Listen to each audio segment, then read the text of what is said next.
جی برادر عزیز، آپ نے جو سوال کیا ہے اس کے 2-3 جز ہیں۔ پہلا جز تو یہ ہے کہ آپ نے بچپن سے یہی طریقہ رائج دیکھا ہے کہ 5 قنوت اور پہلی رکعت میں اور دوسری رکعت میں 4 قنوت۔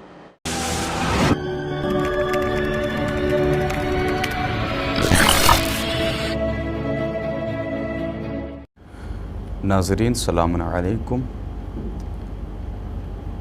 حیدر ٹی 14 کے ذریعے سے آپ کی خدمت میں پھر سے ایک بار حاضر ہوا ہوں چند مسائل لے کر۔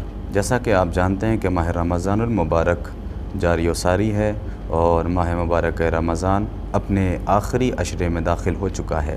انشاءاللہ المستعان آپ نماز عید کے لیے مسجدوں میں جائیں گے اور بہت اچھی اور بافضیلت نماز ہے، اس کی تاکید کی گئی ہے، بڑی اچھی بات ہے۔ لیکن کچھ لوگ ایسے بھی ہیں کہ جو بجماعت نماز انجام دے لیتے ہیں، لیکن بعض افراد ایسے آپ کو نظر آ جائیں گے جو کسی بھی ریزنز، کسی بھی وجہ اور کسی بھی علت کی وجہ سے بجماعت نماز نہیں پڑھ پاتے۔ تو ان کے لیے جو مشکل درپیش ہوتی ہے وہ یہ کہ اکثر وہ سوالات کر دیتے ہیں کہ مولانا ہمیں نماز عید کا کوئی مفصل طریقہ یا اس کے احکام کی طرف کچھ بیان کریں، سوال کرتے ہیں لوگ۔ اسی مشکل کے حل کے لیے آج ہمارے درمیان معزز مہمان جناب ڈاکٹر مولانا معصوم رضا صاحب قبلہ تشریف فرما ہے۔ یہ انشاءاللہ مفصل طریقے سے نماز عید کے احکام آپ کے سامنے بیان فرمائیں گے۔ ناظرین کرام السلام علیکم ورحمۃ اللہ وبرکاتہ۔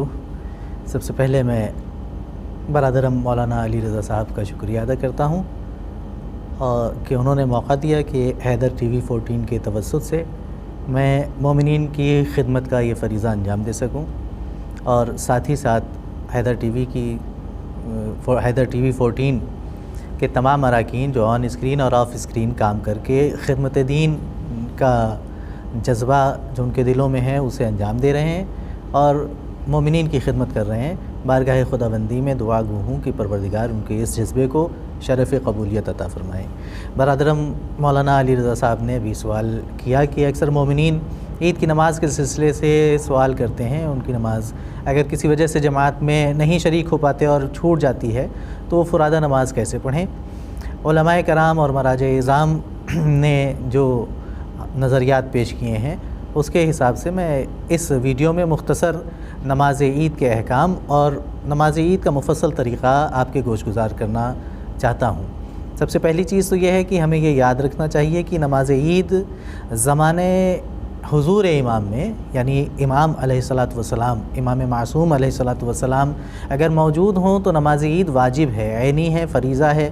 لیکن اس زمانے میں جس میں ہم اور آپ جی رہے ہیں، امام زمانہ علیہ الصلاۃ والسلام اللہ کی مرضی اور زمانے کی مصلحت سے ہماری نظروں کے سامنے نہیں ہیں۔ اس زمانے میں ہمارے لیے نماز واجب نہیں ہے بلکہ مستحب ہے، مستحب کی نیت سے پڑھی جاتی ہے۔ نیت کرتے ہیں کہ نماز عید فطر پڑھتا ہوں یا نماز عید قربان پڑھتا ہوں 2 رکعت قربتاً اللہ۔ تمام مراجع کرام اس پر متفق ہیں کہ صبح کی نماز کی طرح 2 رکعت ہے۔ چونکہ نماز عید اور خود عید کا دن بہت ہی فضیلتوں کا دن ہے، بہت ہی اسلام کے لیے ایک امتیاز کا دن ہے، لہٰذا نماز عید میں روایات کی روشنی میں کچھ فرق آیا ہے، اور وہ فرق کسی اور چیز کا نہیں ہے بلکہ کثرت تکبیر کا ہے، یعنی ہم زیادہ سے زیادہ اس میں تکبیر کہیں۔ لہذا چاند رات سے لے کر خود نماز عید تک روایات میں بہت سی تکبیریں کہنے کی بات، نماز مغرب کے بعد، نماز عشاء کے بعد، نماز فجر کے بعد اور خود نماز عید کے بعد اور نماز ظہر کے بعد تکبیرات کہنے کی تاکید کی گئی ہے، اور ساتھ ہی ساتھ نماز عید میں بھی کلی طور پر 12 تکبیریں کہی جاتی ہیں۔ پہلے میں نے آپ کے سامنے نیت کا تذکرہ کر دیا، نیت کریں گے کہ نماز عید فطر پڑھتا ہوں قربتاً اللہ یا مستحب قربتاً اللہ۔ اس میں یہ بات بھی یاد رکھنے کی ہے کہ نماز عید چونکہ واجب نہیں ہے اس زمانے میں، لہذا اس میں نہ ہی اذان ہے اور نہ ہی اقامت۔ روایت میں کہ طلوع شمس یعنی آفتاب کا نکلنا ہی، سورج کا نکل آنا ہی عید کی نماز کے لیے اذان ہے، نہ اذان کہی جائے گی نہ اقامت کہی جائے گی۔ ہاں مستحب ہے کہ لوگوں کو متوجہ کرنے کے لیے اقامت کہنے کی جگہ پر یا اذان کہنے کی جگہ پر 3 مرتبہ بلند آواز سے الصلاۃ الصلاۃ الصلاۃ کہا جائے تاکہ لوگ متوجہ ہو جائیں کہ جماعت کا آغاز ہو رہا ہے۔ پھر نماز نیت کے بعد سورہ حمد پڑھیں گے۔ پہلی رکعت میں سبح اسم ربک الاعلی، کوئی بھی سورہ پڑھ سکتے ہیں لیکن تاکید ہے کہ سبح اسم ربک الاعلی الذی خلق فسوی، یہ سورہ پڑھیں، اور اس سورے کے پڑھنے کے بعد پھر 5 تکبیریں کہیں۔ 5 تکبیروں میں اب تمام مراجع کرام کا فتویٰ یہ ہے کہ ہر تکبیر کے بعد ایک قنوت پڑھیں۔ قنوت میں بھی کوئی سی دعا پڑھ سکتے ہیں، لیکن جو دعا معصور ہے، جو روایات میں وارد ہوئی ہے، وہ یہ ہے کہ اللہم اہل الکبریاء والعظمہ واہل الجود والجبروت واہل العفو والرحمہ واہل التقوی والمغفرہ۔ یہ دعا آپ کسی بھی نماز کی کتاب میں، دعاؤں کی کتاب میں یا مفاتیح الجنان میں دیکھ سکتے ہیں۔ اس ہر تکبیر کے بعد ایک دعائے قنوت، پھر ایک تکبیر، پھر ایک دعائے قنوت، اس طریقے سے 5 قنوت، 5 تکبیر ہوں گی، پھر ایک تکبیر کہہ کے رکوع میں جائیں گے، پھر سجدے کریں گے اور دوسری رکعت کے لیے کھڑے ہوں گے۔ دوسری رکعت میں سورہ حمد کے بعد سورہ والشمس وضحاہا، اس کی تاکید ہے پڑھنے کی۔ اس کے بعد پھر 4 تکبیریں کہیں گے۔ تمام مراجع کرام کے فتوے کے مطابق ہر تکبیر کے بعد ایک دعائے قنوت پڑھیں گے۔ اس طریقے سے یہاں پر 4 قنوت ہو جائیں گے۔ پہلی رکعت میں 5 قنوت اور دوسری رکعت میں 4 قنوت۔ لیکن یہاں پر توجہ دینے کی ضرورت ہے، سب کی توجہ میں خاص طور پر اس نقطے کی طرف متوجہ کرنا چاہتا ہوں سب کو کہ چونکہ ہندوستان میں اس وقت سب سے زیادہ تعداد آغا سیستانی کے مقلدین کی ہے، لہذا آغا سیستانی کا نظریہ اس سلسلے میں تھوڑا سا مختلف ہے، اور وہ یہ ہے کہ آغا سیستانی کہتے ہیں کہ 3 تکبیریں پہلی رکعت میں بھی سورہ کے بعد پڑھی جائیں اور دوسری رکعت میں بھی 3 تکبیریں پڑھی جائیں، لیکن پھر آگے کہتے ہیں کہ بہتر یہ ہے کہ پہلی رکعت میں 5 تکبیریں کہی جائیں اور ہر 2 تکبیر کے درمیان ایک قنوت پڑھا جائے۔ ہر 2 تکبیر کے درمیان ایک قنوت پڑھا جائے۔ دوسری رکعت میں بھی سورہ حمد اور سورہ والشمس پڑھنے کے بعد 4 تکبیریں کہی جائیں اور 4 تکبیر کہنے میں ہر 2 تکبیر میں ایک قنوت پڑھا جائے۔ جو فرق ہے وہ واضح کر دوں پھر سے، تمام مراجع کرام کا فتویٰ یہ ہے کہ ہر تکبیر کے بعد ایک قنوت پڑھا جائے، لیکن آغا سیستانی کا فتویٰ یہ ہے کہ ہر 2 تکبیر کے درمیان ایک قنوت پڑھا جائے۔ مثلا آغا سیستانی کہتے ہیں کہ 5 تکبیریں کہی جائیں، 5 تکبیروں میں ہر 2 تکبیر کے درمیان ایک قنوت پڑھا جائے۔ ہر 2 تکبیر کے درمیان ایک قنوت، ہر 2 تکبیر کے بعد درمیان ایک قنوت، ہر 2 تکبیر کے درمیان ایک قنوت، تو 5 تکبیریں ہوں گی اور پہلی رکعت میں 4 قنوت ہوں گے۔ یہ اس طرف متوجہ ہونا ضروری ہے، چونکہ ہم مقلد ہیں، اور تقلید اس لیے ہے کہ ہم اپنی عبادت کو صحیح طور سے قرآنی آیات اور روایات کی روشنی میں انجام دے سکیں، لہذا ہمیں اس طرف متوجہ رہنا چاہیے۔ ہم آغا سیستانی کے مقلد ہیں تو ہمیں ان کے فتوے کے مطابق ہی نماز عید پڑھنی ہے۔ تو پہلی رکعت میں 5 تکبیریں اور 4 قنوت، دوسری رکعت میں 4 تکبیریں اور 3 قنوت پڑھنے ہیں۔ یہ طریقہ نماز عید کا تمام مراجع کرام کے نظریے کے مطابق اور بالخصوص آغا سیستانی کے مطابق بیان کیا گیا ہے۔ جی ہاں ناظرین، تو جیسا کہ آپ نے ابھی دیکھا اور سنا کہ قبلہ موصوف نے بیان فرمایا کہ آیت اللہ سیستانی کے اکارڈنگ، ان کے مسئلے کے مطابق جو نماز کا طریقہ ہے وہ طریقہ یہ ہے کہ پہلے میں 4 قنوت اور دوسری رکعت میں 3 قنوت ہونے چاہیے۔ لیکن آج تک قبلہ صاحب ہم نے جہاں بھی نماز پڑھی ہے یا جو بھی علماء بزرگوں کو دیکھا ہے وہ یہی رائج طریقہ دیکھا ہے کہ اکثر و بیشتر لوگ وہ پہلی رکعت میں 5 اور دوسری میں 4 قنوت کے ساتھ پڑھاتے ہیں۔ تو ایک سوال یہ بھی ہو سکتا ہے کہ وہ افراد کے جو آیت اللہ سیستانی کی تقلید میں ہیں ان کے لیے ضروری ہے یا وہ کسی اور کے فتوے پر عمل کر سکتے ہیں اس مسئلے میں؟ کیا ایسا ہو سکتا ہے، ممکن ہے؟ جی برادر عزیز، آپ نے جو سوال کیا ہے اس کے 2-3 جز ہیں۔ پہلا جز تو یہ ہے کہ آپ نے بچپن سے یہی طریقہ رائج دیکھا ہے کہ 5 قنوت اور پہلی رکعت میں اور دوسری رکعت میں 4 قنوت، جبکہ تقلید کے حساب سے فرق ہونا چاہیے، جیسا کہ ابھی میں نے آپ کے سامنے بیان کیا۔ تو عزیز محترم اور بینندگان گرامی، ناظرین کرام، میں یہ عرض کروں کہ تقلید کے معنی یہ نہیں ہے کہ ایک رسالہ عملیہ خرید کے گھر میں رکھ لیا جائے۔ ایک رسالہ عملیہ کو خرید کے گھر میں رکھ لینے کا نام تقلید نہیں ہے، بلکہ اسے پڑھنے کی زحمت بھی کرنی چاہیے، کہ آپ کے مرجع تقلید نے کیا فرمایا ہے. جب تک آپ اسے پڑھیں گے نہیں تب تک آپ کو نہیں معلوم ہوگا کہ آپ کے مرجع تقلید کا فتویٰ کسی پرٹیکولر مسئلے میں کیا ہے. شاید یہ جو طریقہ رائج ہے ہمارے درمیان کہ جو مقلدین سیستانی صاحب کے ہیں معمومین میں بھی اور ائمہ جماعت میں بھی، شاید انہوں نے اب تک توضیح المسائل کے اس فتوے کو پڑھا نہیں. ایسا نہیں ہے کہ یہ کوئی جدید مسئلہ ہے. سیستانی صاحب کی جو پہلا ایڈیشن توضیح المسائل کا آیا تھا اس میں بھی یہ مسئلہ بالکل ایسے ہی ہے جیسا کہ میں نے ابھی آپ کے سامنے بیان کیا ہے.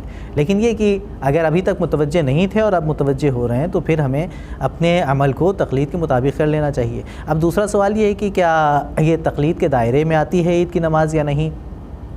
تو اس کا سوال یہ ہے کہ عبادات اور معاملات ان دونوں میں ہی ہم تقلید کرتے ہیں، اور تقلید عبادات میں اس لیے کرتے ہیں، ابھی پہلے بھی میں نے عرض کیا کہ ہم میں وہ صلاحیت نہیں ہے کہ ہم قرآنی آیات اور ائمہ معصومین علیہم الصلاۃ والسلام کے ارشادات کی روشنی میں کسی مسئلے کا استنباط کر سکیں. مرجع تقلید کی یہ ذمہ داری ہے، اس کا کام ہے کہ وہ تمام چیزوں کو پیش نظر رکھتے ہوئے صحیح چیز کو ہمارے سامنے پیش کریں تاکہ حد اقل ہم یہ کہہ سکیں کہ ہم نے منشاء پروردگار کے مطابق عمل کیا ہے. تقلید سے جو فائدہ ہم کو سب سے بڑا ملتا ہے وہ یہی ہے. اب رہی بات یہ کہ نماز عید تقلید کے دائرے میں آتی ہے یا نہیں، تو میرا سوال یہ ہے کہ نماز عید عبادت ہے یا نہیں ہے. اگر عبادت ہے تو عبادت جیسے دوسری ساری عبادتیں تقلید کے مطابق ہونی چاہیے، ویسے ہی نماز عید بھی تقلید کے مطابق ہونی چاہیے. آپ نے آخر میں یہ سوال کیا ہے کہ کیا آغا سیستانی کے جو مقلدین ہیں وہ اس سلسلے میں کسی دوسرے مقلد کی تقلید کر سکتے ہیں. شاید آپ کا مطمح نظر یہ ہے کہ آغا سیستانی کے بتائے ہوئے طریقے کے بجائے جو رائج طریقہ کار ہے نماز عید کے ادا کرنے کا، ہم اس کے حساب سے اگر نماز پڑھ لیں تو کیا کوئی قباحت ہے یا ہمارا عمل صحیح ہے؟ تو ہمارا کہنے کا مطلب یہ ہے کہ تقلید کے مسائل میں آپ نے یہ پڑھا ہوگا کہ عالم کی تقلید کی جاتی ہے، اور ہم نے تقلید آغا سیستانی کی اس لیے کی ہے کہ وہ عالم ہے ہماری نظر میں. اگر ہم ان کے بتائے ہوئے طریقے میں شک کرتے ہیں یا اس کو صحیح نہیں سمجھتے ہیں تو اس کا مطلب یہ ہے کہ ہم ان کو عالم نہیں مان رہے ہیں. اور اگر کسی دوسرے کی تقلید کے مطابق بتائے ہوئے طریقے کے مطابق نماز عید پڑھتے ہیں تو اس کا مطلب یہ ہے کہ ہم ان کو عالم مان رہے ہیں. تو ایک مسئلہ تقلید کے حوالے سے یہاں پر پیچیدہ ہو جائے گا اور مشکل پیدا ہو جائے گی. اب چونکہ یہ ویڈیو خاص طور پر نماز عید کے سلسلے سے بنائی جا رہی ہے لہذا میں اس طرف نہیں جاؤں گا. میری گزارش یہ ہے کہ جب ہم تمام اعمال ایک مرجع تقلید کے فتوے کے مطابق کرتے ہیں اپنی زندگی میں تو یہ نماز عید کے سلسلے میں بھی ہمیں ان کی نظر کو، ان کی رائے کو پیش نظر رکھنا چاہیے اور اس کے حساب سے ہمیں نماز عید ادا کرنی چاہیے. اب مسئلہ یہ ہے کہ یہ اس کا مدرک کیا ہے، اس کا حوالہ کیا ہے. جیسے کہ آپ نے بڑی حیرت سے پوچھا کہ رائج طریقہ تو یہ ہے تمام ائمہ جماعت بڑی بڑی مسجدوں میں اسی رائج طریقے سے نماز پڑھاتے ہیں، اور آپ نے آج یہ مسئلہ بیان کیا ہے کہ آغا سیستانی کا تھوڑا سا اختلافی مسئلہ ہے. تو میرے سامنے یہ توضیح المسائل کا رسالہ موجود ہے. یہ 9 مراجع کرام کی توضیح المسائل ایک ساتھ موجود ہے، اور اس میں یہاں پر نماز عید کا جو طریقہ بیان کیا گیا ہے وہ آپ کے سامنے میں پڑھ کر بیان کر دیتا ہوں. نماز عید، عید فطر و قربان، صفحہ نمبر 833 ہے، مسئلہ نمبر 1519. نماز فارسی میں توضیح المسائل ہے. نماز عید فطر و قربان 2 رکعت است کی در آیت اللہ العظمیٰ سید روح اللہ خمینی صاحب کی یہ توضیح المسائل اصل متن ہے، اور پھر اس پہ حاشیہ لگا کر جو اختلاف مراجع کرام کے نظریات کا ہے اس کو پیش کیا گیا ہے. تو یہاں پر سیستانی صاحب کے سلسلے کا نقطۂ نظر بیان کیا جا رہا ہے کہ در ہر رکعت بعد از خوندن حمد و سورہ 3 تکبیر بگوید و بہتر آنس کی در رکعت اول 5 تکبیر بگوید و میان ہر 2 تکبیر 1 قنوت بخواند و بعد از تکبیر پنجم تکبیر دیگری بگوید و بے رکوع رود. یعنی 5 تکبیریں کہیں. ایک تو چونکہ میں نے عرض کیا کہ روایات میں 12 تکبیریں نماز کے درمیان کہی جانی ہیں. ایک تو تکبیرۃ الاحرام ہے، پھر تکبیرۃ الاحرام کے بعد 5 تکبیریں وہ ہیں جن کے درمیان میں قنوت پڑھنا ہے. تکبیرۃ الاحرام اور 5 تکبیریں 6 تکبیریں ہو گئیں. اس کے بعد پھر ایک تکبیر ہمیں 5ویں تکبیر کے بعد رکوع میں جانے کے لیے کہنی ہے. تو یہ 7 تکبیریں پہلی رکعت میں، اور دوسری رکعت میں اسی طریقے سے پھر 4 تکبیریں، اور پھر ایک رکوع میں جاتے وقت کی تکبیر، یہ 6 تکبیریں۔ اس طریقے سے ہماری کلی طور پر 12 تکبیریں ہو جاتی ہیں۔ یہ مسئلہ، یہ توضیح المسائل آپ کے سامنے میں نے پیش کی، اور اس وقت کی جو جدید ایڈیشن توضیح المسائل کا آغا سیستانی کی ویب سائٹ پر جامع توضیح المسائل کے نام سے موجود ہے۔ یہاں پر تھوڑے گنجلک الفاظ میں بیان کیا گیا ہے، پرانا ایڈیشن ہے کہ جس میں کہا کہ ہر 2 تکبیر کے درمیان ایک قنوت پڑھیں۔ وہاں اس جدید ایڈیشن میں صاف طور پر لکھا ہے کہ کلی اور مجموعی طور پر پہلی رکعت میں 4 قنوت ہوں گے اور دوسری رکعت میں مجموعی طور پر 3 قنوت ہو جائیں گے۔ تو یہاں پر اس توضیح المسائل کے ذریعے سے ہم نے یہ جانا کہ تمام مراجع کرام اور فقہائے اعظام نماز عید کے طریقے کے بیان میں مشترک ہیں، اور وہی طریقہ بیان کرتے ہیں کہ جو رائج ہے، لیکن آغا سیستانی کے نظریہ یہاں پر تھوڑا سا مختلف ہے، اور وہ بھی ایسا نہیں ہے کہ انہوں نے اپنی طرف سے بیان کیا ہے۔ وسائل الشیعہ میرے پیش نظر ہے، اور وسائل الشیعہ کی ایک حدیث میں چاہتا ہوں کہ اس وقت آپ کے سامنے نقل کروں۔ یہ وسائل الشیعہ کی جلد نمبر 7 ہے، جس میں نماز کی گفتگو کی گئی ہے۔ حدیث نمبر 9790، جس میں حضرت امام محمد باقر علیہ السلام کی حدیث نقل کی گئی ہے کہ عن ابی جعفر علیہ السلام فی صلاۃ العیدین، سوال کیا گیا امام محمد باقر علیہ السلام سے نماز عید کے بارے میں، قال یکبر واحدۃ یفتتح بها الصلاۃ، پہلی تکبیر کہی جائے گی جس سے نماز کا آغاز ہوگا، یعنی یہ تکبیرۃ الاحرام ہے۔ ثم یقرأ ام الکتاب و سورہ، پھر پڑھا جائے گا سورہ حمد اور ایک دوسرے سورے کو۔ ثم یکبر خمسا یقنط بینہن، پھر تکبیر کہی جائیں گی 5 اور ان کے درمیان قنوت پڑھا جائے گا۔ ثم یکبر واحدۃ و یرکع بها، پھر ایک تکبیر کہی جائے گی اور اس کے بعد پھر رکوع کیا جائے گا۔ ثم یقوم فیقرأ ام الکتاب و سورہ، پھر دوسری رکعت کے لیے کھڑے ہوں گے اور ام الکتاب یعنی سورہ حمد اور دوسرا سورہ پڑھیں گے۔